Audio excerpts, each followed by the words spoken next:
Hello, everybody. This is Alec from CWEA staff. I'll be helping with the technical aspects of the webinar. So if you have a problem with the audio or the video, please put a comment in that question box, as well as I'll help moderate the questions for our presenters. So please ask a question early and often. We want to get those answered for you. Now I'll turn it over to our CWEA Board of Directors Treasurer, Jeff Tucker. Jeff, take it away. Thank you, Alec. Thanks, everybody. We're very glad you're here with us. We know you're very busy, so we appreciate your taking your lunch hour in order to sit with us today. We're hoping not to take the entire 60 minutes, hoping it's only about 35 minutes or so, leaving some time for questions along the way. So with that, again, thank you for being here, and we'll jump right on into it. The webinar today, the overview for the webinar, we're going to go over a few items. We'll talk about the local section financial policies and procedures for you. And specifically, what is your role as a treasurer? Or if you're not a treasurer, what your role is in potentially supporting your treasurer. We will talk about the reporting requirements and responsibilities that you have as treasurer, and the reporting template and budget template specifically. We'll talk about how that works, how you fill those out, and how those work. And then finally, at the end, we will talk about the support that's available to the local sections, specifically the support that's available to the treasurers. So with that, we'll do some quick introductions.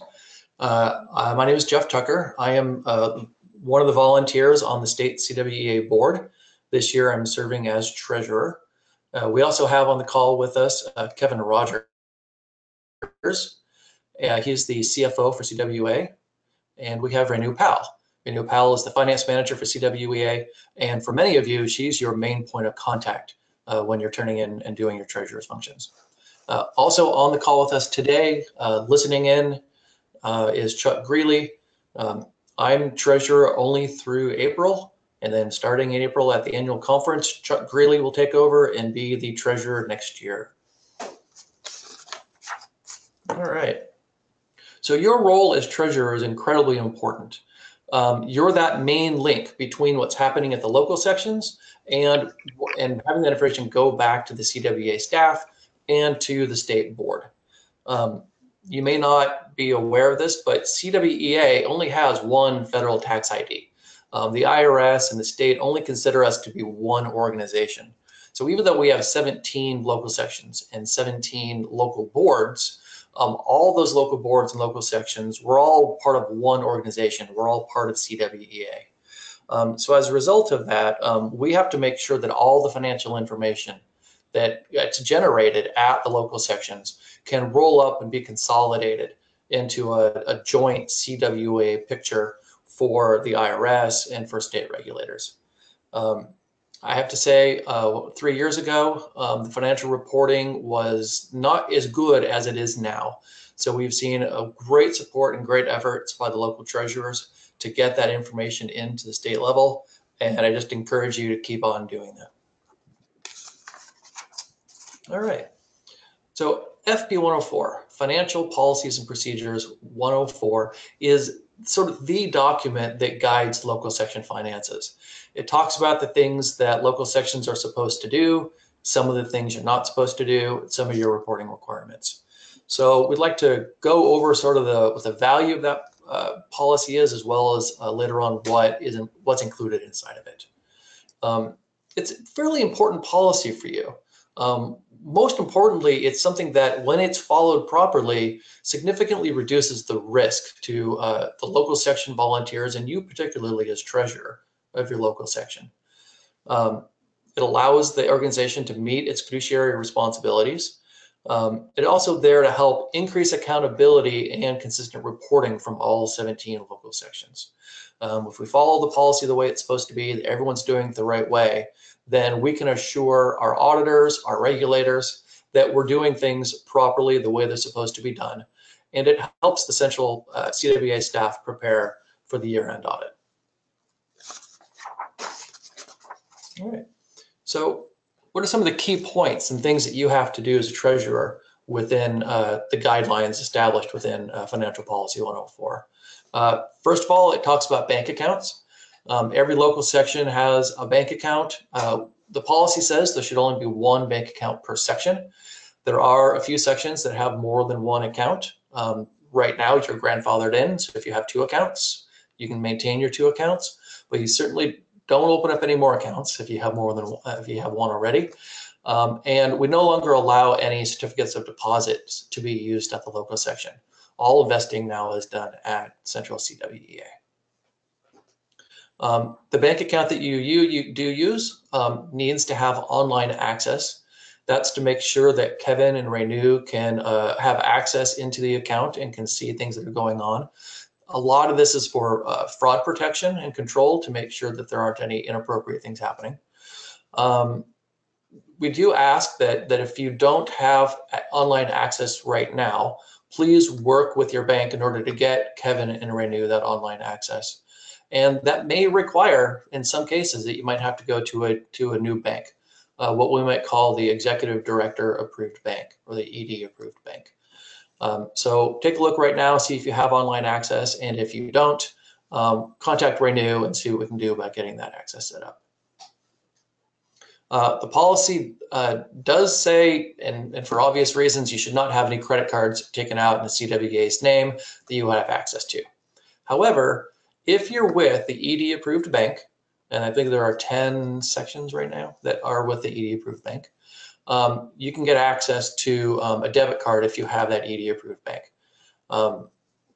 Also, if you're with the ED approved bank, you can get what's called a merchant account, which is really credit cards. This account, the merchant accounts, allow you to accept credit cards as payments at your events. So if you have a seminar or a dinner meeting or something like that, you can start accepting credit cards. And if you want to do that and you're with the ED approved bank, Renew can help you set that up.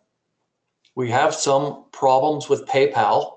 So just so that you know, we no longer allow PayPal to be used for the acceptance of credit cards. We have other ways of doing that. But if that doesn't work for you and you've been using PayPal, stop doing that and then contact Renew or Kevin. And there are some alternatives that can be set up to get you sort of the same functionality that you used to have. All of the budgets for local sections are approved by the state board and the ops committee. So if you have any unbudgeted disbursements, if you're doing an event that wasn't originally in your budget, if you have a significant expense that wasn't originally in your budget, we do ask that you notify the executive director through email that that's happening so that we can be aware and make sure that whatever expenses are happening are in compliance and conform with the mission of CWEA. It's just a courtesy really to make sure that those things happen. So signature authority is one of the big changes that we made probably a couple of years ago here. We ask that the treasurer, let me rephrase. We ask that whoever is reconciling your bank account also not be a signer on that account. That may sound a little strange, but it's actually there in order to protect the individuals involved and establish a system of internal controls. So you may have the treasurer might be the reconciler of your checking account. That's a pretty common situation to have the treasurer reconcile. In those situations, we would then ask that the treasurer not be a signer on the account, but instead the signer might be the president and the vice president of the local section. In order to make that a little bit easier, we no longer require double signatures on all checks, but instead now double signatures are only required on checks that are $500 or more. And then finally, Renew in a moment is going to go through a bunch of the bookkeeping requirements for local section treasurers, but the CWEA staff does provide bookkeeping support to any section that wants it. I believe there's currently 6 sections that have taken up CWEA on that offer of bookkeeping services. We'll go over what that means later on in the presentation. But keep in mind that as Renew talks through some of the details of how the treasurer has to do their functions, there may be opportunities for you to get out of that role, and CWEA could do it for you. A few other key financial parts of the policy to point out to you. If you have any contracts, you might have a contract, say, with a restaurant for a local dinner meeting or something like that. When you have those contracts signed, make sure you get copies of those, get emailed into Renew or to Kevin, so they can keep track of all signed contracts. Once a year, if your local section owns any assets, it may own a laptop computer, it may own a projector. A list of those assets should be provided every year, and a good time to do that is to turn it in when you also turn in your annual budget. If you have any payments that are over $5,000 in your account, we ask that you either call Renew and let her know or send her an email. This is about fraud protection to make sure that somebody hasn't hacked into our accounts and is making large withdrawals that are inappropriate. So that's something that we try to watch for fraud protection. We want to make sure nobody's stealing money. So if you do have a large payment that you know about, let Renew know. I think I mentioned earlier about local section bank accounts. We do ask for control purposes that only 2 people in the local section be authorized to sign on those accounts. In addition to that, on all bank accounts, both the executive director, who's Elizabeth Allen, or Kevin Rogers, the CFO, are signers on those accounts as well. And that's to make sure that if there's ever a change in staff or that sort of thing, if there's a problem with your bank account, then Kevin and Elizabeth have the ability to intercede on your behalf and resolve any banking account issues. So it wouldn't take up a lot of volunteer time, but instead Kevin could do that for you. If you decide to change banks, if you're not with an ED approved bank and you decide to change banks, you need to get the approval of your new bank made by Kevin, to go through Kevin Rogers to get the executive director's approval. That's to make sure that any new bank that's chosen has the proper control set up. There are certain types of checking accounts and accounts generally that are not appropriate for us as a nonprofit organization in the state of California. We want to make sure that we have the right accounts set up in order to do that. And so work with Kevin to get the executive director's approval. And then finally, if you do have any changes in your bank signatories, for instance, if your vice president happens to move on to president and you get a new vice president in, and you're going to put the new person on the bank card, you need to let Kevin and Randy know that within 10 days. All right, so I'm going to turn this over to Renew now. She'll go over some of the templates. Thank you, Jeff. In the next couple of days, I will email all local section treasurers the 1920 fiscal year monthly reporting template. The template is an Excel format and consists of 17 pages, 12 of which are for each month of the year. Along the top of these pages, you will see columns labeled with various programs of work, and along the side, categories for revenue and expenses. The template is designed to be completed using your bank statement. The first month for fiscal year 18-19 is July 2018. When you receive your July bank statement, select the July tab along the bottom of your template. In the upper left-hand corner, enter the July beginning balance for your bank statement.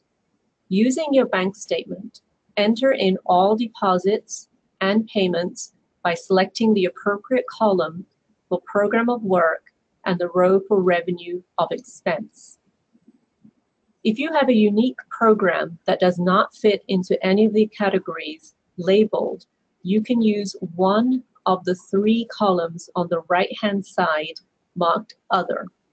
If you do use one of these other columns, please overwrite the name to describe the program for the expense or the revenue. If you enter in an amount in the miscellaneous category for either revenue or expense, please insert a comment. Let me know. If you don't know how to insert a comment, let me know and I can show you. Once you've entered in all your revenue and expenses, your bank ending balance that's at the bottom of the left-hand side on your page should be the same as the ending balance on your bank statement. On your template, the ending July balance will pre-populate to your August beginning balance, and so on each month. So it's important to make sure you have the correct balances at the end of each month that pre-populate. Your reporting template includes a bank reconciliation page. Please remember to complete this for each month, listing all outstanding deposits and checks. Also included in the reporting template is your local section annual budget. Annual budget page. Your annual budget is due by April 30th. Once complete and approved by your board, please send it to me as an attachment in an Excel format. I will forward your budget to the Ops Committee for their review, and after their review, it will get forwarded to the CWEA board. Therefore, receiving it on time by April 30th is really important for it to go through the review process. When submitting your budget, please include a narrative information regarding the planned program of work. This can be done by either in the body of the email or as an attachment, a separate document. Disbursements for products or services outside the original scope of the program submitted in the annual local section budget approved by CWEA board will require written notification to the ED.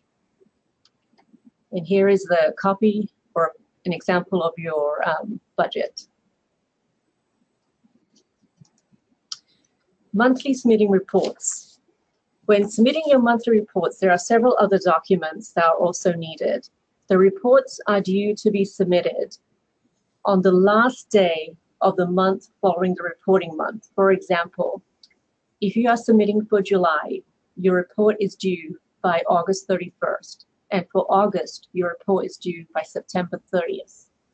Please submit the reports in an Excel format, soft copy, as an attachment to your email. With your report, please include all receipts and invoices that are pertaining to the expenses or the deposits that you have listed. Include the check request forms, check images, a list of attendees for any meal or entertainment expenses. Also, a recipient list for anyone that has been awarded or received a gift or a prize.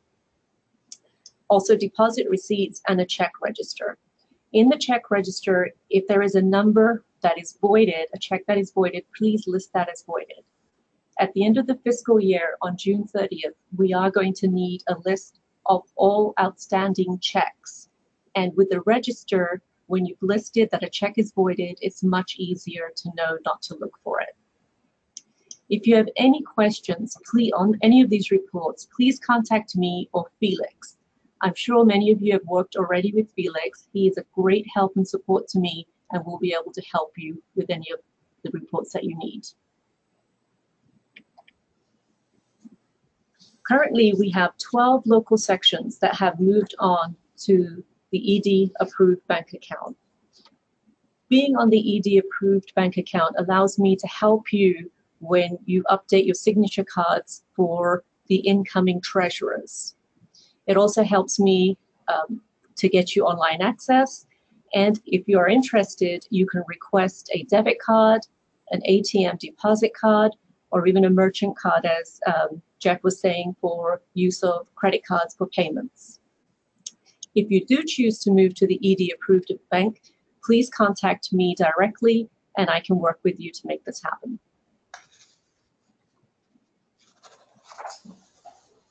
Jeff, thank you. I'll pass it to you. Yeah. All right, thank you, Raina. Really, the bookkeeping support is really about support. So this is something that the CWEA staff have made available to all 17 local sections. Currently, 6 sections have taken CWEA staff up on that offer with some proven results. I think everyone will recognize who's done this, that there's definitely a reduction of administrative burden associated with having CWEA do the bookkeeping services instead of trying to maintain it at the local section.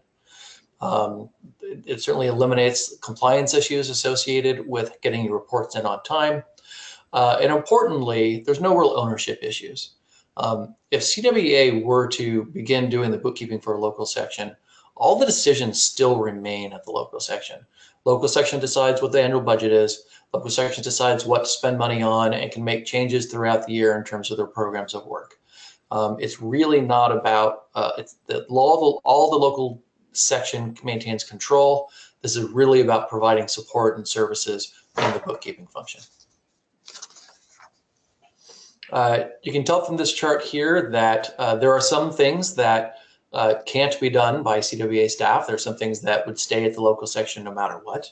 Obviously, the budget gets decided at the local section.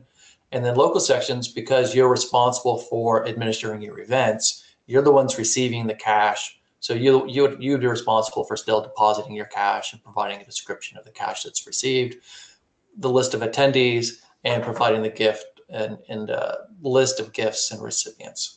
But beyond that, though, there's a bunch of things that CWEA could help you with if you were to allow them to do your bookkeeping services. Work with everything from reconciling bank accounts and managing check images to managing your invoices and receipts and your check requests. And because they're doing services for you, there's no concern about submitting your monthly reports on time. There are a few pathways in order to get bookkeeping support. The easiest and most popular is to just decide to do so. So as a local section, you can, as a board, decide that you would like to take advantage of these services by a majority vote of your board. You send that into Renew, and Renew would help you with the transition process to becoming part of having them do your bookkeeping services for you. There are a couple other ways in. We'll get to basically, if you're having trouble keeping up with your reports, you may be forced to move into that program as well. So if you opt in, there's staff available. Renew, Kevin, Felix are all there in order to help you with that transition between having the local section doing the bookkeeping and having the state staff do the bookkeeping for you. It does not require any approvals beyond your local section board opting in and deciding to do that. But we understand that Renew will be there, and she's going to help you all along the way, and talk through about the benefits and advantages and disadvantages of doing that. But we understand that it may not work for everybody. This may be something that the local section decides to try it out for a couple of years. And if after a couple of years it's not working out, there are some glitches that can't be resolved, there's a process so that you could actually opt out and get the bookkeeping back to the local section again.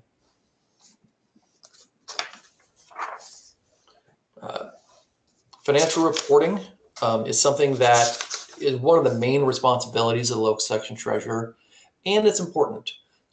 It protects you as the treasurer, and it protects your other board members and the fellow volunteers that you're working with. It does fulfill an IRS requirement for us. Like I said before, we only have one tax ID. CWEA is only one organization.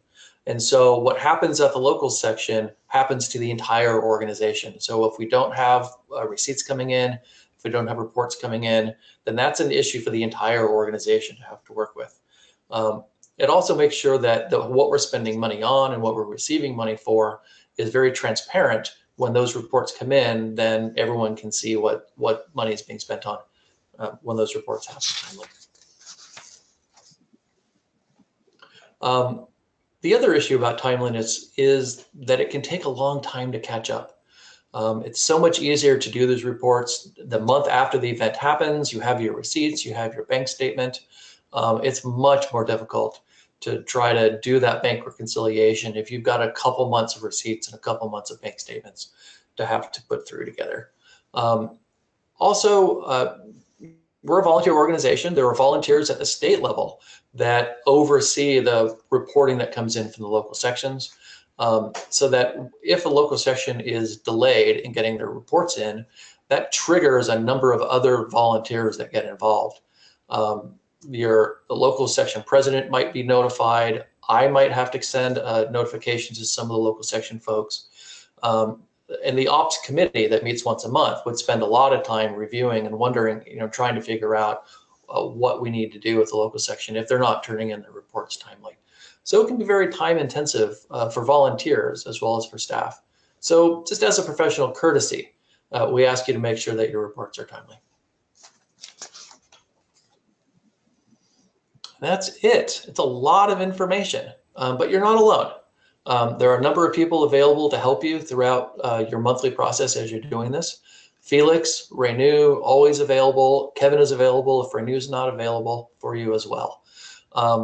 Think of them as your first person of contact. If you're having any trouble, if there's any possibility that you might be late, if you're having trouble getting receipts, whatever it is, let Renew know so they can communicate often. If for some reason you need to contact me or would like to contact me about financial policy, I am more than happy to talk with anybody about anything that has to do with these functions. And like I said, I'm only treasurer through April, but after April, Chuck Greeley, I'm more than happy to take your calls and emails and to answer any questions you might have. But with that, I think that's the end of our presentation for today, and we're open to any questions that any of you might have. All right.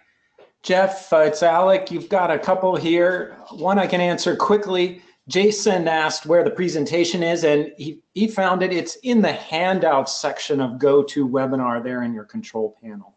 So you can download all these slides. Next one, Michael has a question for Renew. They need a login password for their deposit card. Okay, Michael, I will send you that after this meeting. I'll email it to you. He asked the bank, but they said the request has to go through CWEA. Okay. Roya wanted clarification when you're talking about the annual budget package you requested. You mentioned a narrative. How long is the narrative? What's in the narrative? What do you want them to include in that they send you? So the narrative would just basically be, it doesn't have to be long or very descriptive, just regarding the programs of work that they're budgeting for, just a description of the different programs of work that they're actually creating the budget for. Okay, so describe the training events or workshops or? Yes. Okay. Roya was also asking, do we have a grace period for the monthly treasurer's report? There is a grace period. It is 30 days. It's obviously always nice to get it in on time, but you know, people do go on vacation and everybody is working a full-time job as well as doing the treasurer job. So there is definitely understanding that it cannot always be done on time. So there is a 30-day grace period. Great, got it.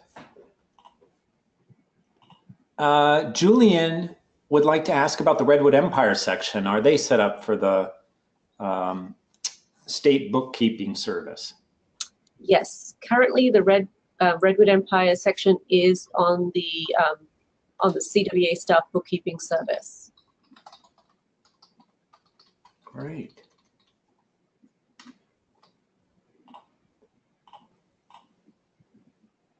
So Gary Warren from San Francisco Bay section wants to know, if CWEA is handling the bank account, how long does it typically take to get a check request paid?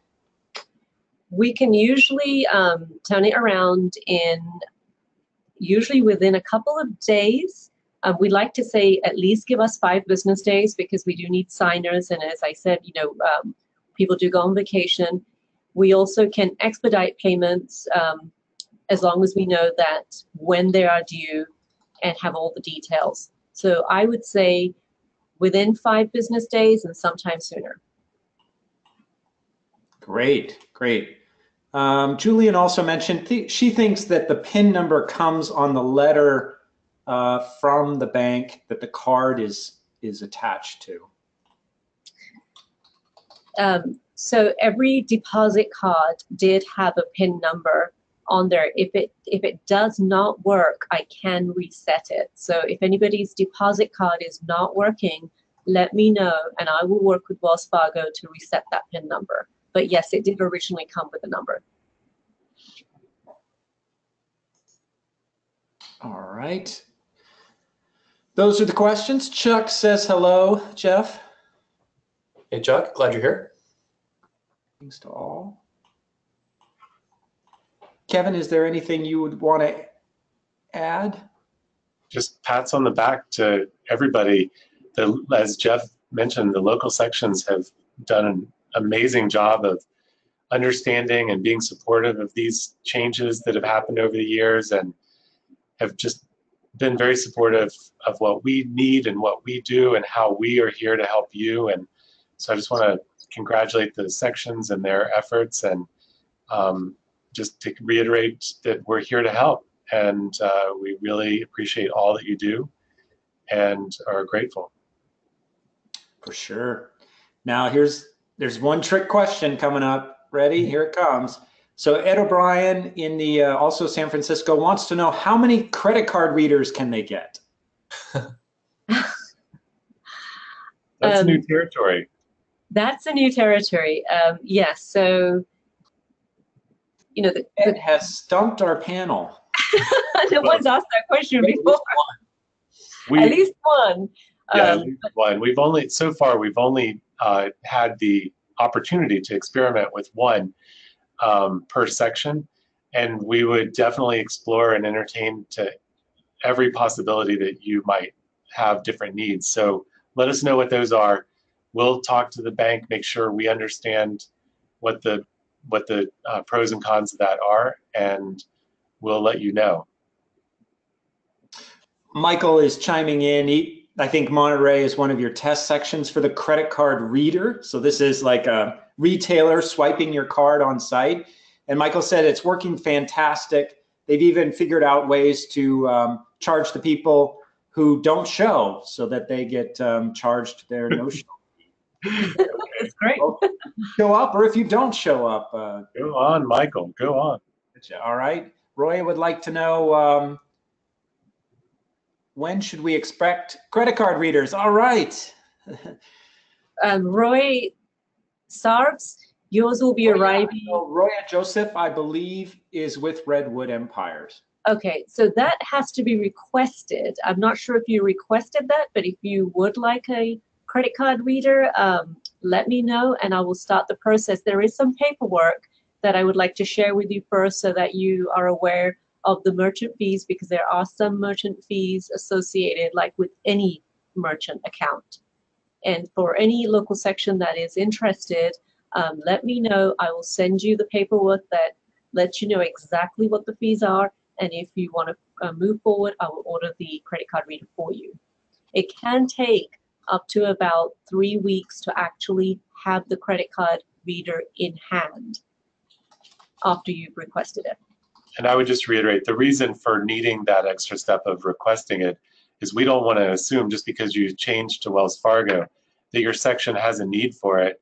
And there are many, in a lot of cases, some people have already said that that wouldn't really work for them, and they wouldn't want the fees associated with it, because there are some transaction fees, as Renu mentioned. Julian would like to know, so now we can get debit cards. Julian is with, let me see here. Julian's with Redwood. Okay, with Redwood. Debit So it card. sounds like Redwood wants to get the state-approved bank. Well, go ahead, Renu. So Redwood Empire is on the state-approved ED bank. Since CWEA staff is doing the bookkeeping for Redwood, then it would not use a debit card, because we are paying all the bills and making all the payments. So the debit cards are for local sections for whom we are not making the payments.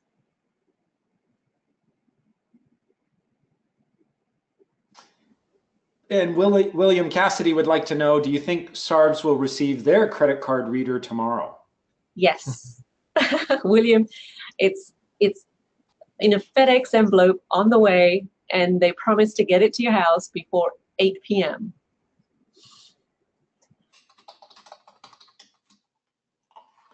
Michael suggests, since there's 2 people on the bank, perhaps each section gets 2 card readers.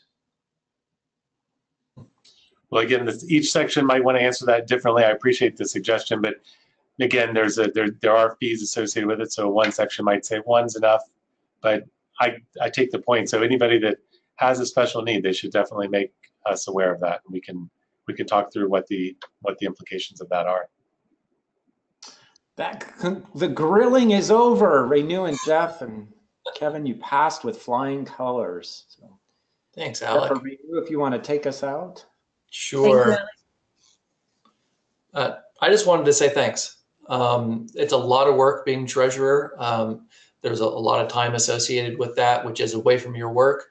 And it's not necessarily work that you necessarily signed up for. You know, a lot of local sections, you're out there wanting to do seminars and events and that sort of thing. And hopefully we can make this as painless as possible so you can focus on doing those educational programs and events and that sort of thing. So I thank you for taking the time and effort and professionally to take on this role. It's incredibly important to us. And we're glad you're doing it. Thank you. And thanks for the time on the workshop. I think at this point we're concluded. Thank you.